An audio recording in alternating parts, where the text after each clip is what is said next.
हर एक के जीवन में अद्भुत कार्य करे हैं, परेशानियों से बाहर निकाला है, क्योंकि हर एक के जीवन में परेशानी आती है, मेरे जीवन में भी आई, सबके जीवन में आती है, लेकिन परमेश्वर हमें संभालता है, ढांढस देता है कि मत डर, मैं तेरे साथ हूँ। तो सच में हम लोग बहुत बड़े, एक कहते हैं ना कि हमारा पिता क्या है, राजा है, हम उसकी संतान है। तो हम परमेश्वर का धन्यवाद करते हैं एक बातों के लिए अपने जीवन से, क्योंकि हमारे जो बिगड़े काम होते हैं ना वो संभालता है, हमारी बिगड़ी अवस्था होती है ना उसको भी वो सही कर देता है। ऐसा हमारा परमेश्वर है। हम कैसी भी समस्या में हो, बिस्तर में बीमार हैं, पड़े हैं, अगर अपने प्रभु का नाम ले रहे हैं ना, यीशु मसीह का नाम ले रहे हैं दिल से कि प्रभु हमारी इस बिगड़ी अवस्था को सुधार दे, वो सुधारने वाला है। इंसान की तरफ परमेश्वर ने निकाल के तो उसकी तरफ ताक नहीं, परमेश्वर की तरफ ताक। कि जब परमेश्वर को ताकते हैं, सच में परमेश्वर हमारे उस ताकने को, उस देखने को देखता है और हमारी ओर दृष्टि करता है और हमारी उस परिस्थिति को सुधार देता है, बिगड़ी अवस्था को उससे बाहर निकाल देता है। हमारा परमेश्वर महान है। हम लोग वर्शिप करेंगे, आराधना करेंगे, जो परमेश्वर सच में सत्य आराधना है, क्योंकि हम परमेश्वर का सुबह शाम नाम लेंगे तो आनंदित आता है और बिगड़ी हुई समस्याएं दूर होती है।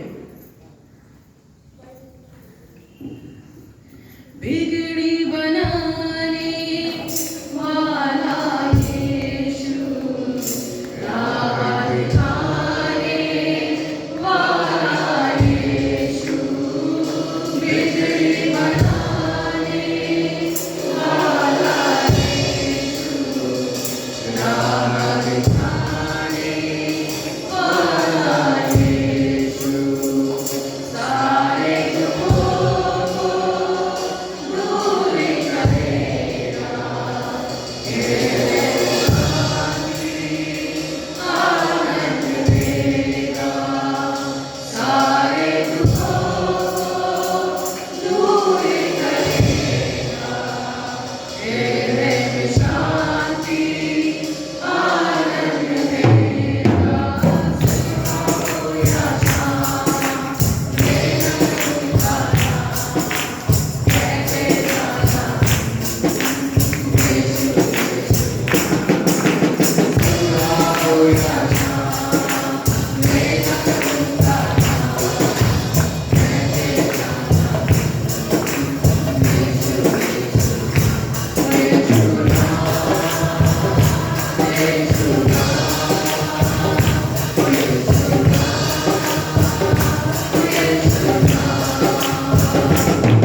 हालेलुया।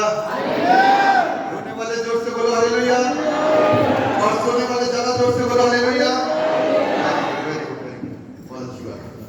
जागते रहो, सोते रहो, हर समय प्रभु के नाम को लेते रहो। बोलो खुदा यीशु मसीह की। उस परमेश्वर की इबादत कर रहे हैं जिसका नाम यीशु मसीह है। आमीन। उस परमेश्वर की इबादत कर रहे हैं, उसका नाम यीशु मसीह है, और उस यीशु मसीह के द्वारा हमको बल प्राप्त होता है, जिंदगी प्राप्त होती है। और जिसकी जिंदगी बिगड़ी हुई होती ना, और जब सुधरती है तो उसको पता चलता है कि जिंदगी सुधरी कैसे, किसके द्वारा सुधरी, किसने सुधारा, कौन है वो परमेश्वर, कौन है वो जीवित जो हमको देखता, सुनता और समझता है। दुख की तकलीफों में भी मैंने सुना लोगों की गवाहियों को, और गवाहियों में लोगों ने इस बात को बोला कि हम हैरान थे और परेशान थे, निराश थे, दुख में, पीड़ा में पड़े हुए थे, कर्जों में डूबे हुए थे, लेकिन तब हमने प्रभु को आवाज दी, और तब प्रभु ने क्या करा, सुन लिया। और वो परमेश्वर हम सबके पास और हम सबके सामने प्रकट होना चाहता है, और हमारी जिंदगी के अंदर एंट्री करना चाहता है, हमारे जीवन के अंदर आना चाहता है। वो हमसे दूरी नहीं बनाना चाहता। ये उसकी बड़ी खूबी, मालूम, क्योंकि वो हमारा बाप है। आमीन। कोई भी पिता अपने बच्चे से दूरी नहीं बना सकता। आमीन। कोई भी बाप अपने बच्चे से दूरी नहीं बना सकता, इसलिए वो हमारा बाप है जो हमसे कभी दूरी बनाना नहीं चाहता। लेकिन हम अपनी उलझनों और पाप की वजह से उससे अलग और दूर होते हैं। शायद आज तक अपने बाप को नहीं पहचान पाए, शायद आज तक अपने बाप को नहीं पहचान पाए। उसका नाम यीशु मसीह है। वो मानव रूप लेकर के कुंवारी से जन्म लेने के पश्चात इस धरती पर आ गया, हमको जिंदगी दी, हमको बताया कि पाप होता क्या है, हमको समझाया कि जिस अधिकार में हम जीवन को जी रहे हैं उस अधिकार से निकलने के लिए एक रास्ता है, परंतु हम सब पाप में मरते। मालूम है, धार्मिक अनुष्ठान किस बात के लिए होते, पापों से छुटकारा प्राप्त करने के लिए। लेकिन हमारे पास में तो कोई निवारण नहीं था, क्योंकि अंधा अंधे को रास्ता नहीं दिखा सकता। यदि सारे पापी मिल जाएंगे कभी भी पाप को दूर नहीं कर सकते। पापी लोग योजना भी बना लें, कभी भी पाप को दूर नहीं कर सकते। क्यों? क्योंकि उनके पास कोई योजना ही नहीं है। आमीन। उनके पास में कोई योजना नहीं है। योजना किसके पास में है? जो सत्य परमेश्वर है, जो ज्योति है, जिसको योजना बनाने का अधिकार है, जो हर एक चीज को रचने वाला है, हर एक चीज को बनाने वाला है, सिर्फ उसी का नाम है यीशु मसीह। आमीन। मालूम है, हम एक इंसान हैं। आपकी नजर में, बहुतों की नजर में अच्छे हो सकते हैं और बहुतों की नजर में बुरे हो सकते हैं, क्योंकि नजर की बात है। लेकिन इस बात का ध्यान रखिएगा, तो है कोई इंसान ना, क्या है? एक इंसान है। हम एक ईश्वर नहीं है और न कभी हो सकते, न कभी तुलना करनी चाहिए। हमको नीचे ही रहना चाहिए। क्या रहना चाहिए? नीचे ही रहना चाहिए। इसीलिए आज यदि हम उस परमेश्वर को ना समझी के साथ में समझने की कोशिश कर रहे हैं एक मनुष्य के अंदर, तो बड़ी भूल है। मनुष्य जो है ना एक मार्ग दिखा सकता है, लेकिन वो वहां पर आकर के थम नहीं जाता कि यही ईश्वर है। मनुष्य को बताने वाला भी वो परमेश्वर है कि तुम मनुष्यों के पास जाओ और उनको मार्ग बताओ। आज यदि चंगाइयां लोगों को मिलती हैं, आज छुटकारे लोगों को मिलते हैं, आज आजादियां लोगों को मिलती हैं, तो इस बात को सोचने की जरूरत है कि ऐसा हो क्यों रहा है, क्यों करा जा रहा है, कौन करता है ये सारी चीजें? क्या एक इंसान कर सकता है? यदि ये कर सकता तो मैं भी कर सकता हूं। लेकिन ध्यान रखिएगा, करने में फर्क है। सभी लोग कमा रहे हैं, कोई चोरी से कमा रहा है, कोई सच्चाई से कमा रहा है। इस बात को ध्यान रखने की जरूरत है। हम इबादत किसकी करते हैं? इंसानों की, पत्थरों की, जानवरों की, पेड़ों की, किस चीज की इबादत कर रहे हैं? कौन सा चीज हमारे लिए आइडियल है? वो परमेश्वर जो जगत का सृष्टिकर्ता और मुक्तिदाता है, और उसका नाम है यीशु मसीह। उसने हमको और आपको क्या करा? बचाया है। उसने हमारे लिए अपने लहू को बहाया है। हम अपने एफर्ट से कभी भी धर्मी नहीं गिने जाएंगे। ध्यान रखना, ये परमेश्वर का एक प्लान है। जिस प्लान के अंदर उसकी कुर्बानी थी, उस कुर्बानी में उसका लहू था, उस लहू में जिंदगी थी, उस जिंदगी के अंदर हम और आप आ गए और बच गए। मालूम है, अपनी बुद्धि से और अपनी धार्मिकता से क्या है? हम सोचते हैं कि हम अपने धार्मिक अनुष्ठान करके अपने आप को बचा लेंगे, तो ये हमारी सबसे बड़ी भूल है। एक बड़ा पापी छोटे पापी को, और एक छोटा पापी बड़े पापी को बहुत बड़ा मानता है। लेकिन इस बात को सोचो कि वो निष्पाप है। वो परमेश्वर कैसा है? निष्पाप। जब वो मुझको ऊपर से नीचे देखता है तो हम कैसे दिखाई देते हैं? कभी सोचा है? कभी उसकी नजर से देखने की कोशिश करी कि उसकी नजर में हम क्या होंगे? हम अपनी नजरों में तो दूसरों को छानबीन कर लेते हैं, उसकी नजर में हम क्या होंगे? वो पवित्र परमेश्वर की नजर में हमारा क्या स्थान है? कभी सोचा है? तो इसलिए कभी भी हम अपने आप को धार्मिकता के क्षेत्र में आगे ना गिने, क्योंकि हम अपने धर्म के कामों के माध्यम से कभी भी धर्मी नहीं गिने जाएंगे, क्योंकि बाइबल कहती है तुम्हारे धर्म के काम मैले चिलवई के समान है। बाइबल कहती है हम क्या कोशिश कर सकते हैं? अपनी कौन सी बुद्धि लगा सकते हैं? बाइबल पढ़ते हैं, सब कुछ कर रहे हैं, हम अपनी कौन सी बुद्धि लगा रहे हैं? हमारे धर्म के काम मैले चिलवई के समान है। इस बात को बाइबल को इस बात को सिखा रही है, और हमको इस बात को सीखना है कि वो परमेश्वर की दया और उसका लहू ही हमको बचाता है, और कोई चीज नहीं। आमीन। आराधना करेंगे, आराधना करेंगे, सुस्त वाली, हालेलुया, चंगी वाली आराधना करेंगे। आमीन करके प्रभु के नाम में थैंक यू जीसस। यीशु जी, यीशु जी, तुम ही हमारे। यीशु जी, यीशु जी, तुम ही हमारे। हम भी तुम्हारे हैं, हम भी तुम्हारे हैं, हम भी तुम्हारे हैं। यीशु जी, यीशु जी, तुम ही हमारे। यीशु जी, यीशु जी, तुम ही हमारे, हम भी तुम्हारे हैं, हम भी तुम्हारे हैं, हम भी तुम्हारे हैं। यीशु जी, यीशु जी, तुम ही हमारे। यीशु जी, यीशु जी, तुम ही हमारे, हम भी तुम्हारे हैं, हम भी तुम्हारे हैं, हम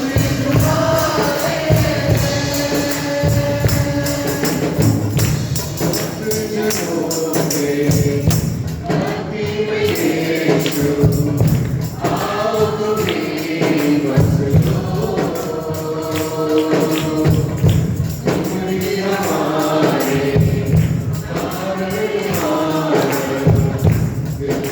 तुम ही बस लो।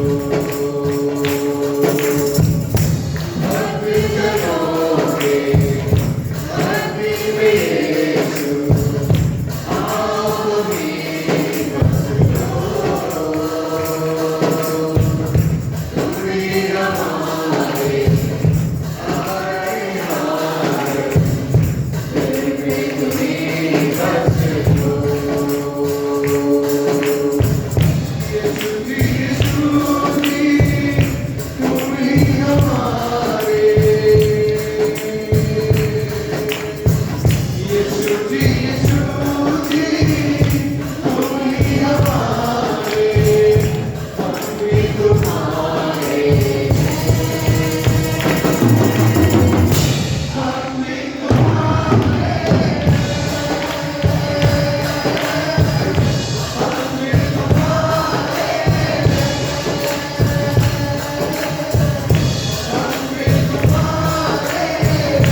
और ना होता तो प्रमाण न देता, उसके हमारे होने के प्रमाण है, इसीलिए वो मानव रूप लेकर के आया, हमें मानव रूप लेकर के धरती पर आया ताकि वो हमको अपना सके, अपनी दुल्हन को लेने के लिए यहाँ पर आया। और अपनी दुल्हन के लिए वो क्या करके गया मालूम है? मुंह झुका करके गया। और बाइबल कहती है कि अपनी दुल्हन को लेने के लिए आने वाला है ना? यीशु अपनी दुल्हन को लेने के लिए आने वाला है। और उसका आना मालूम कहां पर होगा? कोई मैदान में नहीं, कोई चर्च में नहीं, बादलों पर होगा। और जो कोई उस पर विश्वास करता होगा और अपनी जिंदगी को खूबसूरत बना रहा होगा, वो ही आशीषित होगा और वो ही बादलों पर जाएगा, चाहे उसमें आप हो या मैं हूं, या आप ना हो या मैं ना हो, कुछ भी हो सकता है ना। लेकिन जो विश्वासी जीवन को जिएगा वही बच सकता है। यहाँ पर जिस आस्था को, जिस सच्चाई को और जिस हकीकत को बयान किया जा रहा है, बताया जा रहा है, उससे सिर्फ यही हमको सबक मिलता है कि हम नेकी की राह पर चले और परमेश्वर की सदा जय जय करते हैं, क्योंकि वो जय जय के योग्य परमेश्वर है। मैं जितने लोग उसकी जय जय करना चाहते हैं, उसके नाम को महिमा देना चाहते हैं, उसके नाम को सम्मान देना चाहते हैं, अच्छी तरीके से करना, कंजूसी मत करना, वरना आशिषों में कंजूसी आएगी, है ना। मुंह आधा मत खोलना, पूरा खोलना, क्योंकि बाइबल कहती है मैं तेरे मुंह को क्या करूंगा, भर दूंगा। कंजूसी मत करना, क्योंकि परमेश्वर देने में कभी कंजूसी नहीं करता। आपको तो परमेश्वर से सारा चाहिए, पूरा चाहिए, जो हो गया वो भी चाहिए। तो आराधना करने में कंजूसी क्यों करते भाई? अच्छी आराधना करेंगे और उसके नाम को महिमा देंगे। Thank you Jesus. अब आती जय बोलो, कितने लोगों का भी हमें बोलेंगे जय, प्रार्थना करेंगे हमें। जय बोलो, जय बोलो, यीशु मसीह की जय बोलो, जय बोलो, जय बोलो, यीशु मसीह की जय बोलो, जय बोलो, जय बोलो, यीशु मसीह की जय बोलो, जय बोलो, जय बोलो, यीशु मसीह की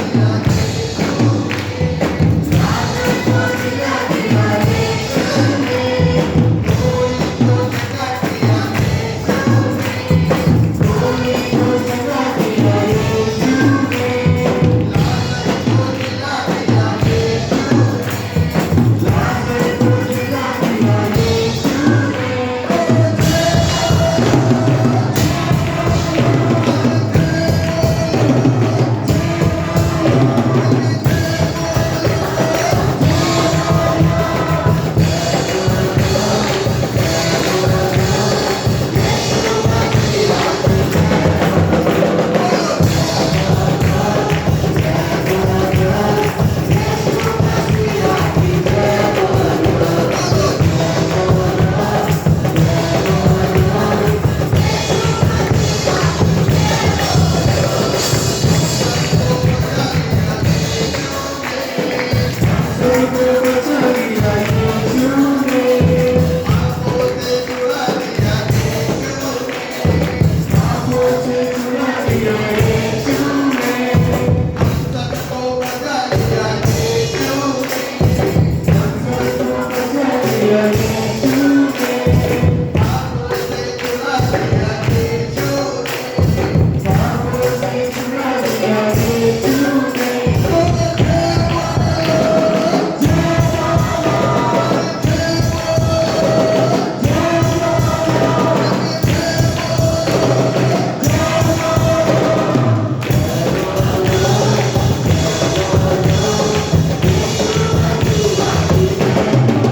हमारा कर्तव्य है।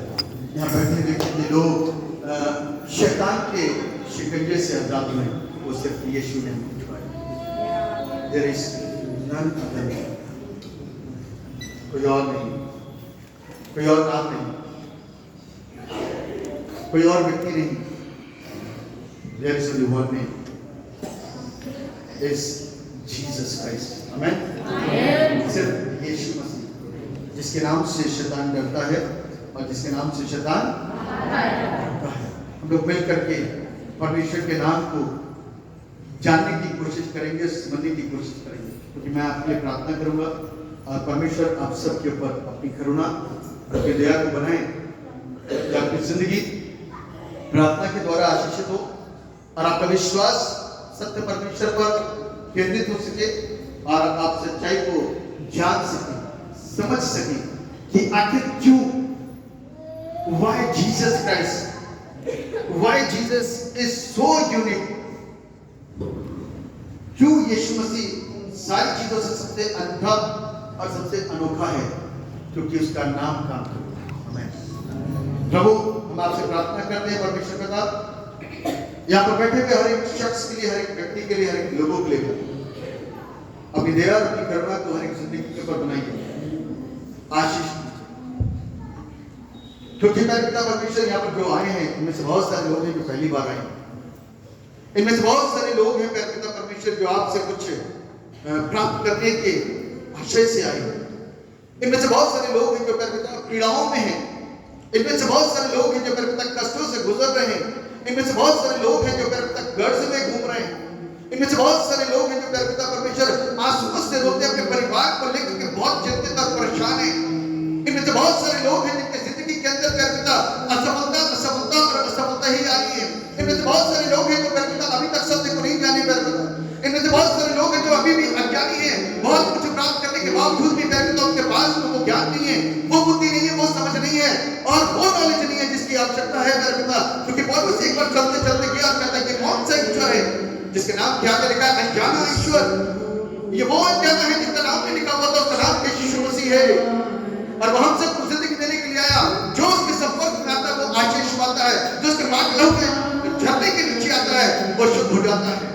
धन्यवाद मेरे पिता परमेश्वर, धन्यवाद देते हैं मेरे पिता परमेश्वर की आप प्रार्थनाओं को सुनने वाले परमेश्वर हैं, आशीषों को और बरकतों को देने वाले परमेश्वर हैं, शक्ति करने वाले परमेश्वर हैं, बुद्धि खोलने वाले परमेश्वर हैं और हमारे दिमाग पर पड़े हुए तालों को मेरे पिता परमेश्वर वचन की चाबी दे करके प्रभु खोल डालते हैं और हमको वो सारी चीजें जो अभी तक धुंधला समझ में आता था लेकिन अब सब स्पष्ट आने लग जाएंगे।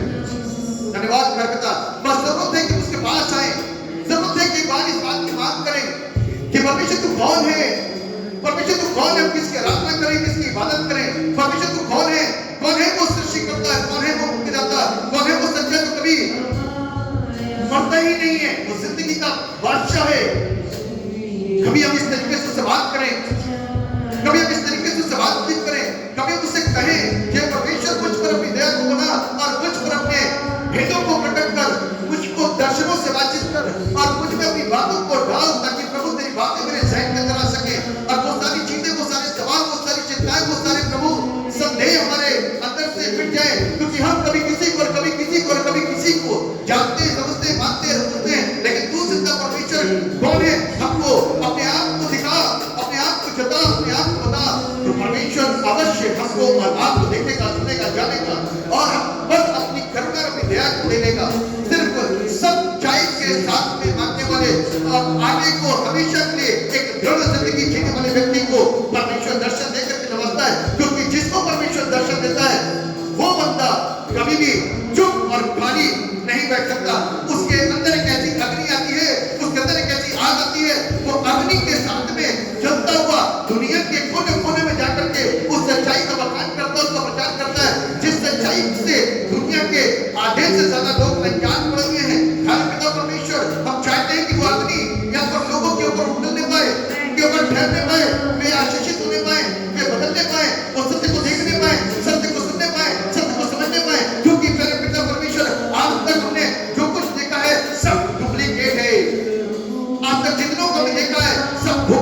प्रभु यीशु मसीह के। सिर्फ एक ही प्रभु है जिसका नाम यीशु मसीह है, और उसने आकर के कलवरी क्रूस के ऊपर अपनी जान को कुर्बान किया। कुर्बानी इस बात को दर्शाती है कि वो मेरे और आपके लिए बलि हो रहा है, क्योंकि पुराने वक्तों में और आज के वक्तों में भी बहुत जगह कुर्बानियां चलती हैं, और कुर्बानी में मनुष्य के पाप के अवश्य में जानवर की बलि होती है, और उस बलि के अंदर खून चढ़ाया जाता है, क्योंकि इस खून के अंदर जीवन होता है, क्योंकि इस खून के अंदर प्राण होता है। इसलिए वो खून चढ़ाया जाता है ताकि मनुष्य का छुटकारा, उसके पाप की आजादी उसके जानवर के खून के द्वारा माफ की जा सके। और यीशु मसीह ने उसे माफ नहीं किया, हमको रात को बचा लिया, हमको रब को अपना भाग समूह बाहर करके आजाद किया, छुटकारा दिया, जीवन दिया, ताकि हम एक मुक्त जीवन की, शुद्ध जीवन की, स्वतंत्र जीवन जिए और परमेश्वर के नाम से धन्यवाद दें। प्रभु अपनी करुणा और दया को बनाइए, क्या पर्पस है खाने व्यक्ति के ऊपर अपने वचन के प्रकाश को दे दीजिए, ताकि वे आशीषित हों इन the name of Jesus. Holi spirit के थैंक यू, पवित्र आत्मा अपना काम सबकी जिंदगी में करना शुरू कर दो, ताकि पवित्र आत्मा के लोगों को स्पर्श करना शुरू करे। Right now in the name of Jesus, आप अपने लोगों को स्पर्श करें, छुए, और लोग आशीष पाए, उनकी बुद्धियां खुले पाए। हम रोज करते हैं उनकी बुद्धि को खोले, वो ताले को खोल देना अपने पवित्र आत्मा की सामर्थ के द्वारा, अपने वचन की अग्नि के द्वारा उनके बंद तालों को खोलना, ताकि प्रभु आपको साफ देखे, साफ सुने, साफ समझे। और मेरे परमेश्वर जिन सभी चीजों के प्रति वो इतने ज्यादा चेतन है और इतने ज्यादा क्रियाशील थे, आज प्रभु को बुद्धि खोल करके समझना पाए कि सब चीज क्या है और सच्चाई क्या है। आप दया करेंगे, हम आशीष पाएंगे, ऋण आशीषों को पाएंगे, और यीशु की आशीष पाने के बाद में कोई बंदा रुक नहीं सकता, कोई बंदा गिर नहीं सकता, अपने देह को करना करता, अपनी सामर्थ को लेना करता, अपनी आशीषों से भरना करता। हर छोटा बच्चा, बड़ा, बुजुर्ग, जवान, विवाहित, अविवाहित, हर एक जन ना तो बोलते ना शक्ति से, बस प्रभु अपनी सामर्थ के साथ, अपनी सामर्थ को के साथ मिलेगा, अपनी आशीष से प्रभु सबके हृदय में आकर के बात करें, सबके हृदय में आकर के प्रभु आप बात करें, सबके हृदय में आकर के बात करें, सबके हृदय में आकर के बात करें, सबसे बात करें। प्रभु आज हम तरह तरह की बातों को ना सोचे, हम तरह तरह के प्रश्नों को ना रखें, सिर्फ एक सच्चे हृदय के सामने इस बोझ के प्रति एक प्रश्न उठाएं। प्रभु क्या तू सत्य है जैसे बताया जा रहा है, तो परमेश्वर आपको सारी चीजों को बताएगा, वो भेदों को बोलेगा। बाइबल कहती है योएल नबी के मुताबिक दूसरे अध्याय के पहले पद में, अंत के दिनों में अपना आत्मा को दे दूंगा और लोग दर्शन पाएंगे, जवान दर्शन को देखेंगे, उनके सपनों को देखेंगे, अद्भुत होगा। आज वो अद्भुत हो रहा है, धन्यवाद करता। बाइबल बताती है तुम नहीं बोलोगे तो पत्थर चिल्ला पड़ेंगे। आज पत्थर चिल्ला चिल्ला करके गवाहियां देते हैं, आज पत्थर चिल्ला के बात बताते हैं क्या थे, आज क्या हो गए, तो किसने उसको बना डाला है। वो कहते किसी प्रकार का डर नहीं, भय नहीं, वो सच्चाई के पीछे कहते हैं, और जिसने दृढ़ता के साथ में निर्णय फैसला लिया है, वो कभी भी निराश नहीं होगा, वो आशीषित होगा और परमेश्वर की आशीष होगा। धन्यवाद करता, आप प्रार्थनाओं को सुनिए, आपने अपनी मोहर को लगा दिया, आपने अपनी बरकतों को दिया, आपकी दया ऊपर से सब लोगों की जिंदगी की ऊपर रहने पाए। दुआ करते प्रभु आपके वक्ता ने प्रभु अपनी रूह से बसा करना और अपने वचन से भरना, और वचन की हकीकत हमारी जिंदगियों को छूने पाए, स्पर्श करने पाए, और हम बेहतर आशीषों को आज प्राप्त कर सकें। अब दया करेंगे, हम आशीषित होंगे और महिमा से आपको मिलेगी। लोगों की प्रार्थनाएं जो भी सोच करते हैं, in the name of Jesus, in the name of Jesus, in the name of Jesus, यीशु के नाम में उनको आशीष आज रिसीव होने पाए, आपको आशीषित होकर बोले बोले बोले। धन्यवाद करता, आपने मेरी प्रार्थनाओं को सुना। सारा दर्द, सारा गौरव, सारा जलाल, सारी प्रभुता, सारी नदी आपको देते हैं। इस दुआ को प्रदान करने वाले एकमात्र जीवित और समर्थी प्रभु यीशु नासरी के नाम होकर के मांग लेते हैं। दया से सुनिए और कबूल कीजिए। सब एक साथ बोल सकते हैं आमीन, आमीन, आमीन, आमीन, आमीन।